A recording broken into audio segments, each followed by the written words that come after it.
आप अपनी ड्राइंग्स में नोज को इस तरह से बहुत ही रियलिस्टिक ड्रॉ करना चाहते हो, बट आपकी ड्राइंग्स में नोज रियलिस्टिक नहीं बन पाती बिकॉज आपकी ड्राइंग में गलत प्रोपोर्शंस, फ्लैट शेप्स और ऑकवर्ड लाइंस जैसी बहुत सारी मिस्टेक्स होती हैं। बट डोंट वरी, इस वीडियो में मैं आपको सिखाने वाला हूँ complete step by step process कि कैसे आप एक बेसिक नोज ड्राइंग से लेके एक बहुत ही रियलिस्टिक नोज ड्राइंग को बड़ी आसानी से ड्रॉ कर सकते हो। बट जैसे कि आपको पता है कि इस सीरीज में फिलहाल हम बस आउटलाइंस को ड्रॉ करना ही सीख रहे हैं, तो अभी मैं फिलहाल आपको नोज की आउटलाइंस को ड्रॉ करना ही सिखाऊंगा। शेडिंग की बारी बाद में आएगी। हालांकि मैं वीडियो के लास्ट में आपको शेडिंग करके इस नोज की ड्रॉइंग को कंप्लीट करके दिखा दूंगा, बट शेडिंग के बारे में मैं ज्यादा एक्सप्लेन नहीं करूंगा बिकॉज शेडिंग के बारे में हम इस सीरीज में आगे चल के फुल डिटेल में सीखेंगे। तो अब हम स्टार्ट करते हैं एक बेसिक नोज ड्रॉइंग से।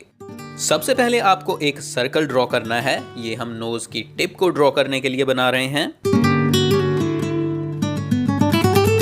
उसके बाद आपको इस सर्कल के दोनों तरफ इस तरह से थोड़े छोटे सर्कल्स ड्रॉ करने हैं। इन सर्कल्स को आपको इस बड़े वाले सर्कल के नीचे वाले लेवल पे ही ड्रॉ करना है, आधा इस बड़े सर्कल के अंदर की तरफ और आधा बाहर की तरफ। उसके बाद आपको इस बड़े सर्कल के ऊपर इस तरह से दो लाइंस ड्रॉ करनी है, बिल्कुल सीधी नहीं बल्कि थोड़ी कर्व के जैसी। उसके बाद आपको इस बड़े वाले सर्कल के थोड़ा सा नीचे, यहाँ लगभग मिडल में इस तरह से एक निशान लगाना है सेप्टम के पार्ट को ड्रॉ करने के लिए। सेप्टम इस पार्ट को बोलते हैं जो नाक के दोनों छेदों को अलग अलग करता है। तो इसके लिए निशान लगाने के बाद अब आपको दोनों छोटे सर्कल्स के अंदर नीचे की तरफ इस तरह से छोटी छोटी ओवल शेप्स, मतलब अंडे के जैसी शेप्स को ड्रॉ करना है और उनके अंदर की तरफ वाले कॉर्नर्स को इस तरह से सेप्टम वाले निशान के साथ मिला देना है। आपको एक्स्ट्रा लाइंस को इरेज कर देना है। उसके बाद ये जो छोटे सर्कल्स हमने ड्रॉ किए थे नोज विंग्स को ड्रॉ करने के लिए, इनको हमें नीचे की तरफ इस तरह से थोड़ा बढ़ा के और थोड़ा स्क्वायरिश टाइप से ड्रॉ कर देना है, मतलब दोनों तरफ इस तरह से थोड़े राउंड कॉर्नर्स बना देने हैं। उसके बाद इन सर्कल्स को ऊपर से भी इस तरह से थोड़ा ऊपर की तरफ बढ़ा देना है और इनकी जो राउंड शेप थी उसको इस तरह से इरेज कर देना है। और बस इस तरह से आप नोज की ड्रॉइंग को बेसिक लेवल पे ड्रॉ कर सकते हो। इसके बाद आप शेडिंग करके इस नोज ड्रॉइंग को कंप्लीट कर सकते हो।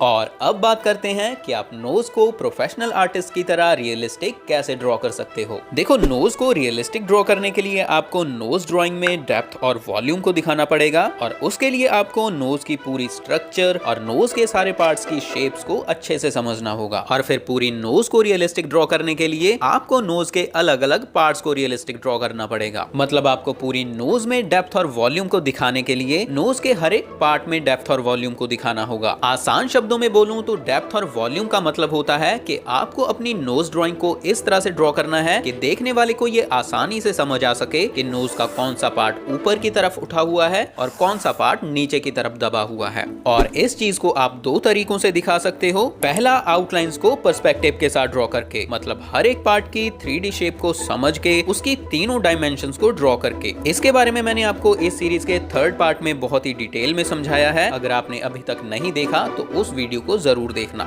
दूसरा, हम डेप्थ और वॉल्यूम को दिखाते हैं शेडिंग के साथ लाइट और शैडोज को क्रिएट करके। और जैसे कि मैंने आपको पहले ही बोला कि शेडिंग के बारे में हम आगे चल के बात करेंगे। तो फिलहाल हम आउटलाइन ड्राइंग पे वापस आते हैं। सपोज करो हमें इस नोज को ड्रॉ करना है, तो सबसे पहले मैं एक बार नोज के हर एक पार्ट का नाम आपको बता देता हूँ, ताकि बाद में मैं जब भी किसी भी पार्ट का नाम लेके आपको कुछ भी समझाऊं तो आपको कोई भी कंफ्यूजन ना हो। नोज के इस पार्ट को ब्रिज बोलते हैं। ये सामने से थोड़ा फ्लैट होता है बट इसकी दोनों साइड्स दोनों तरफ ढली हुई होती हैं। इस पार्ट को बोलते हैं नोज बॉल या फिर नोज टिप और नोज का यही पार्ट सबसे ज्यादा ऊपर की तरफ उठा हुआ होता है। नोज टिप की दोनों तरफ ये जो पार्ट्स होते हैं इनको बोलते हैं नोज विंग्स और इनमें जो छेद होते हैं दोनों साइड्स इनको बोलते हैं नॉस्ट्रिल्स। और दोनों नॉस्ट्रिल्स के बीच में ये जो पार्ट होता है जो दोनों साइड्स को सेपरेट करता है इसको बोलते हैं सेप्टम। तो ये हो गए नोज के सारे पार्ट्स। अब अगर हम नोज की पूरी स्ट्रक्चर को बहुत ही सिंप्लीफाई करके समझें तो हमें नोज ब्रिज की जगह इस तरह से एक फ्लैट शेप दिखाई देगी और इसकी दोनों साइड्स इस तरह से नीचे की तरफ ढली होंगी और फिर नोज टिप से नीचे की तरफ हमें यहाँ भी एक फ्लैट साइड दिखाई देगी। इस तरह से पूरी नोज की स्ट्रक्चर की हमें 4 साइड्स दिखाई दे रही हैं, 1 2 3 4। हालांकि ये बहुत ही ज्यादा सिंपल शेप है, बट ये जितनी ज्यादा सिंपल है उतनी ही ज्यादा इम्पोर्टेंट भी है, बिकॉज इसकी हेल्प से हम आसानी से समझ पाते हैं कि नोज का कौन सा हिस्सा ऊपर की तरफ उठा हुआ है और कौन सा हिस्सा नीचे की तरफ दबा हुआ है। मतलब हम इसकी हेल्प से नोज ड्राइंग में डेप्थ और वॉल्यूम को क्रिएट कर सकते हैं, और इसी सिंपल शेप की हेल्प से हम नोज को अलग अलग एंगल से बड़ी आसानी से ड्रॉ कर सकते हैं। जैसे कि अगर हमें इस नोज को ड्रॉ करना है तो हम इसके ऊपर उस सिंपल शेप को इमेजिन करेंगे। जैसे कि यहाँ हमें ये सामने की फ्लैट साइड इस तरह से दिखाई दे रही है, ये राइट साइड इस तरह से दिखाई दे रही है, और ये नोज टिप के नीचे वाली साइड इस तरह से दिखाई दे रही है। तो इस एंगल से हमें ये पूरी शेप इस तरह से नजर आ रही है, और हम सेम ऐसी ही शेप को अपने ड्राइंग पेपर पे ड्रॉ करके सेम इसी एंगल से नोज को ड्रॉ कर सकते हैं। अब इस शेप को ड्रॉ करने के बाद नेक्स्ट स्टेप होता है रेफरेंस फोटो के अकॉर्डिंगली नोज के अलग अलग पार्ट्स की शेप्स को समझना और फिर वैसे ही उनको इस सिंपल शेप के अंदर ड्रॉ करना। चलो अब मैं आपको ये सब ड्रॉ करके दिखाता हूँ और साथ साथ डिटेल में समझाता हूँ। तो यहाँ मैं सबसे पहले इस रेफरेंस फोटो पे उस सिंपल शेप को इमेजिन कर लूंगा इस तरह से, बट हाँ ये पूरी शेप अलग अलग इंसानों की नोज में और नोज को अलग अलग एंगल से देखने पे अलग अलग तरह से नजर आएगी। जैसे कि ये दोनों साइड्स की ढलान, ये भी किसी की नाक में बहुत ज्यादा होगी, किसी की नाक में कम, और ये जो नोज टिप के नीचे की साइड है ये भी किसी की नोज में ज्यादा दिखाई देगी और किसी की नोज में कम। यहाँ हमें ये जगह इतनी दिखाई दे रही है तो हम हमारी ड्रॉइंग में भी इसी के हिसाब से इस साइड को ड्रॉ करेंगे।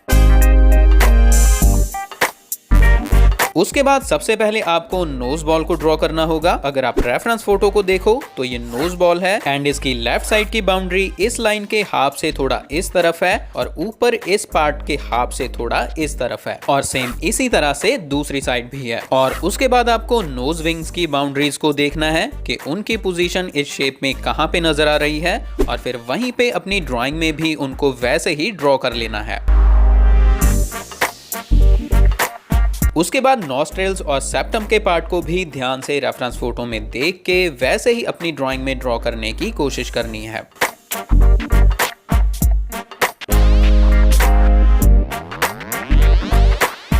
उसके बाद ब्रिज की शेप को भी ध्यान से देख के ड्रॉ कर लेना है।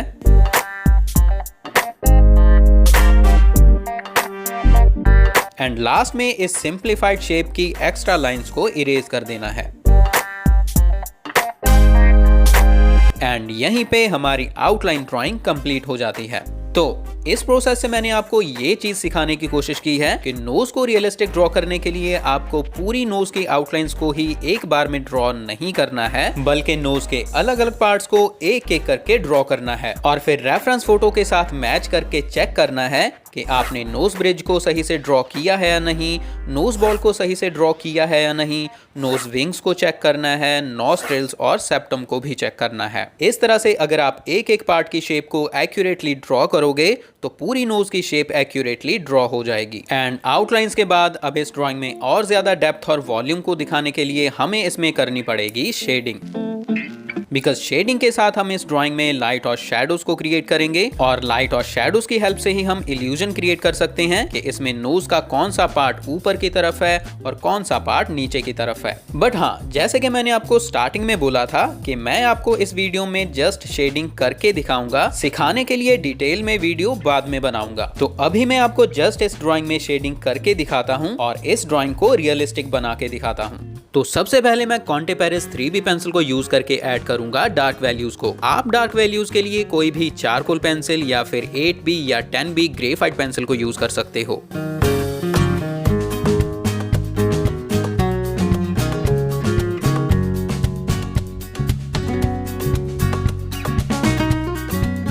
उसके बाद मैं स्टेडलर ब्लैक 6B पेंसिल को यूज करके थोड़ी डार्क मिड वैल्यूज को ऐड करूंगा।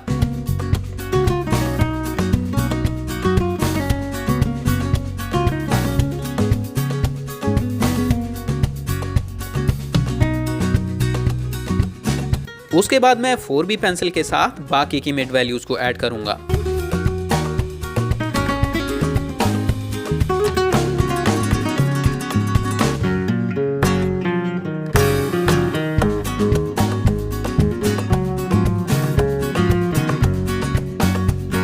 और लाइट वैल्यूज को ऐड करने के लिए मैं यूज करूंगा 2B ग्रेड की पेंसिल।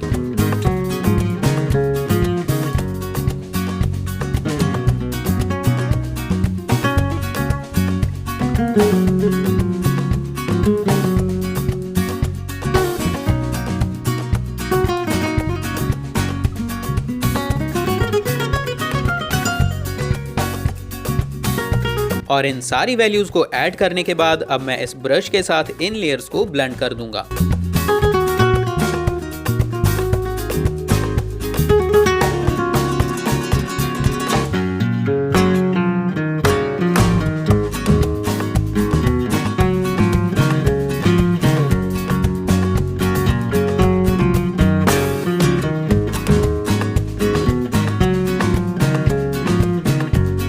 और उसके बाद फिर से उन्हीं सब पेंसिल्स को यूज करके मैं इस ड्राइंग में करेक्शंस करता रहूंगा जब तक ये रेफरेंस फोटो के साथ अच्छे से मैच ना हो जाए।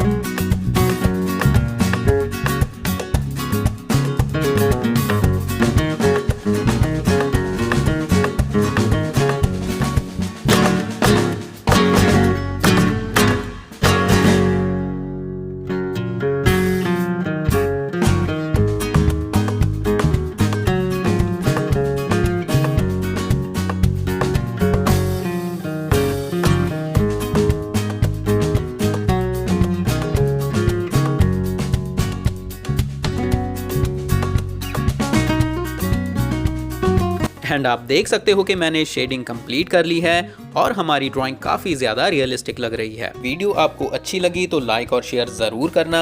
अगर आप डेप्थ को और डिटेल में समझना चाहते हो तो आप लेफ्ट साइड वाली वीडियो पे टैप करके देख सकते हो। अगर आप और इंपॉर्टेंट ड्राइंग टिप्स के बारे में जानना चाहते हो तो आप राइट साइड वाली वीडियो पे टैप कर सकते हो। और हमेशा की तरह मुझे सपोर्ट करने के लिए कॉमेंट्स में कुछ ना कुछ जरूर लिखना। अब हम मिलते हैं किसी और वीडियो में, तब तक के लिए कीप ट्राइंग, कीप लर्निंग।